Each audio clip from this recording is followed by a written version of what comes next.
हिक भेरे कीअं हासिद करोड़े मुसलमाननि जे बेताज बादशाह इमाम ऐं पेशवा सैयदुना इमाम आज़म अलैहि रहमतुल्लाहि अकरम खे ज़ोरदार चमाट हईं। उन्ही ते सब्र ऐं तहम्मुल जे पेकर इमाम आज़म अलैहि रहमतुल्लाहि अकरम वॾी आजिज़ी सां फरमायो, भाउ मां बि तोखे चमाट हणी सघां थो पर न हणंदुसि। अदालत में तुंहिंजे ख़िलाफ़ दावा दाख़िल करे सघां थो पर न कंदुसि। अल्लाह अज़्ज़ व जल्ल जी बारगाह बेकस पनाह में तुंहिंजे ज़ुल्म जी फ़रियाद करे सघां थो पर न कंदुसि। ऐं क़यामत जे ॾींहुं उन्ही ज़ुल्म जो बदिलो वठी सघां थो पर उहो बि न कंदुसि जेकॾहिं अल्लाह पाक मूं ते ख़ुसूसी करम फरमायो ऐं मुंहिंजी सिफ़ारिश तुंहिंजे हक़ में क़बूल फरमाई त आउं तुंहिंजे बग़ैर जन्नत में क़दम न रखंदुसि। ग़ीबत जूं तबाहकारियूं सफ़े 479 ते ॾिनल 2 फ़रमान मुस्तफ़ा सल्लल्लाहु अलैहि वसल्लम ॿुधो ऐं झूमो। नंबर 1, जंहिंखे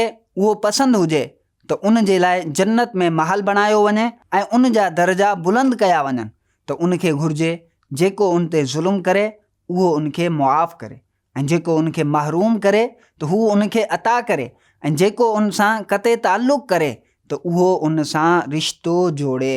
नंबर 2, क़यामत जे ॾींहुं ऐलान कयो वेंदो त जंहिंजो अजर अल्लाह पाक जे करम जे ज़िम्मे आहे उहो उथे ऐं जन्नत में दाख़िल थी वञे। पुछियो वेंदो कंहिंजे लाइ अजर आहे? उहो मुनादी यानी ऐलान करण वारो चवंदो उन्हनि माण्हुनि जे लाइ जेके मुआफ़ करण वारा आहिनि त हज़ारें माण्हू उथंदा ऐं बिना हिसाब जे जन्नत में दाख़िल थी वेंदा। Social media Sindhi Dawat Islami platforms के लाइक्स फॉलो शेयर कयो सब्सक्राइब कयो।